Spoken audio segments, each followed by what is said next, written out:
Abuja, halt as massive free. Nnamdi Kanu, rally paralyzes all economic and street activity. The heart of Nigeria's political power ground to a near-complete halt today as security forces locked down major arteries of the Federal Capital Territory, FCT, in a bid to smother the explosive Free Nnamdi Kanu protests. What began as a call for the unconditional release of Indigenous People of Biafra, IPOB, leader Nnamdi Kanu has spiraled into a full-scale shutdown, stranding commuters, sealing off government hubs, and drawing tear gas volleys against defiant demonstrators led by firebrand activist Omoyele Sowore. By 5 a.m., the Abuja Kefi Road, a lifeline for thousands of daily workers, was barricaded with concrete blocks and armored vehicles, leaving buses idling in endless queues and pedestrians trudging through dust-choked detours. Access to the iconic Three Arms Zone, encompassing the National Assembly, Supreme Court, and Arso Rock Presidential Villa, was severed entirely, transforming the usually bustling central business district into a ghost town of shuttered offices and empty streets. The Unity Fountain, a traditional cradle for civil unrest, stood fortified like a fortress, ringed by phalanxes of police and army personnel in riot gear. "We woke up to a city under martial law," lamented Aisha Bello, a civil servant caught in the snarl near the federal secretariat. "No buses, no cabs, just soldiers barking orders. This isn't security, it's suffocation. Free Nnamdi Kanu, let us have peace in this country." Her words echoed the frustration rippling across social media, where Abuja shutdown trended alongside furious posts decrying the occupation of the capital. The protests, billed as a historic and peaceful march to Aso Rock, were spearheaded by Sowore, despite a whirlwind of legal jousting. Just days ago, a federal high court issued a controversial interim injunction granted in chambers after an initial denial in open court barring Sowore, his Take It Back movement, and Revolution, now affiliates, from organizing or joining the rally at key sites like Arso Rock, the National Assembly, and Unity Fountain. Sowore, undeterred, decried the ruling as a stealthy betrayal of justice on X, vowing the demonstration would proceed as a testament to free speech. Yet, in a twist, another court ruling on October 18th rebuffed the Nigeria police force's desperate bid to blanket ban the event, paving a narrow legal path for the gathering.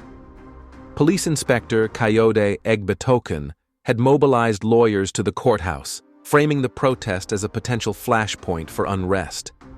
But as dawn broke today, it was the state's iron-fisted response that fueled the flames.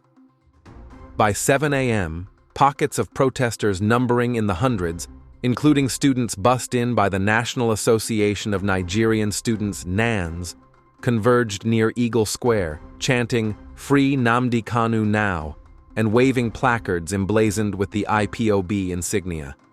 Sowore, megaphone in hand, led the vanguard toward the blocked routes, his voice booming, "This is not about one man. It's about a nation rotting under selective justice."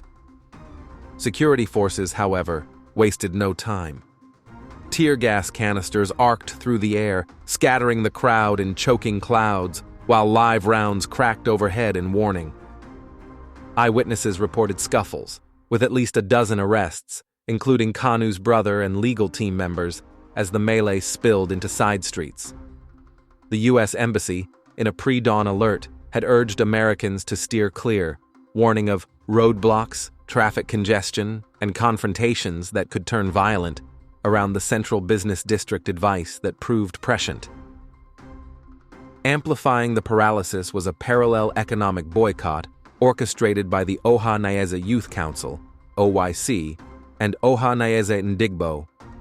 In a sweeping directive, all Igbo-owned markets, shops, offices, and businesses nationwide were ordered shuttered for the day, from the sprawling Onitsha main market to Lagos high streets and Abuja enclaves.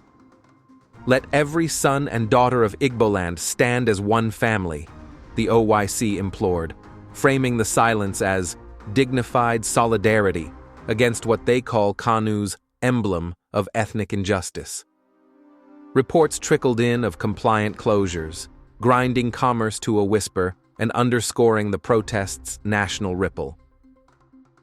At the core of the fury is Kanu himself, the elusive IPOB founder who's languished in Department of State Services (DSS) custody since his abduction and rendition from Kenya by the Nigerian government. Charged with treason and terrorism, counts the Court of Appeal once quashed, only for the Supreme Court to reinstate. Kanu's saga has become a lightning rod for cries of judicial overreach and ethnic bias. Lawyers from the Nnamdi Kanu Defense Consortium lambasted the government for disobeying its own laws, demanding enforcement of acquittal rulings. While bandits get amnesty, Kanu rots for free speech, one barrister thundered. Complicating the scene, counter-protesters emerged around midday, waving Nigerian flags and placards reading "No to Secessionists" in a bid to drown out the pro-Kanu chants. But Kanu supporters were like bees that overshadowed even the Abuja itself.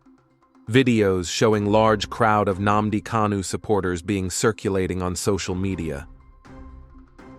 As evening loomed, Sowore announced a tactical pivot, regrouping in the outskirts of Gwagwalada to evade the capital's chokehold. "They can block roads, but not our resolve," he posted. The shutdowns toll, hours lost, tempers frayed, and a stark reminder that in Nigeria's fractious federation, one man's freedom can halt a nation's pulse. The federal government has yet to issue an official statement, but whispers from Aso Rock suggest contingency plans for escalation.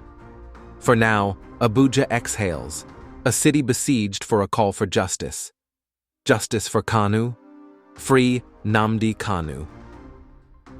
Written by Family Writers Press International.